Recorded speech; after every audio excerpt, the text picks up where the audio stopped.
আসসালামু আলাইকুম প্রিয় দর্শক, আপনার অজান্তে আপনার ইমো আইডিটি হ্যাক হয়েছে কিনা আপনি কিভাবে চেক করবেন? বর্তমানে কিন্তু আমাদের কাছে জনপ্রিয় একটি গণমাধ্যম, সেটা হলো আমাদের ইমোর মাধ্যমেই কিন্তু আমরা বিভিন্ন জায়গায় খবর আদান প্রদান করে থাকি।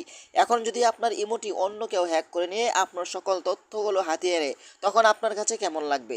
তো চলুন আপনাদেরকে দেখিয়ে দিচ্ছি আপনার ইমোটি অন্য কেউ ব্যবহার করছে কিনা। তো এই কাজটি করার জন্য ফার্স্ট অফ অল আপনি চলে যাবেন আপনার ফোনের ইমোতে। ওকে, ইমোতে চলে আসার পরে কিন্তু আপনারা উপরে আপনার প্রোফাইলের উপরে ক্লিক করবেন। তারপর একটু নিচে আসার পরে কিন্তু এখানে আপনারা সেটিংস পেয়ে যাবেন, আপনার সেটিংসে ক্লিক করে দিবেন। তারপর এখান থেকে আপনারা পেয়ে যাবেন ম্যানেজ ডিভাইস, এখান থেকে আপনি ম্যানেজ ডিভাইস অপশন উপরে ক্লিক করবেন।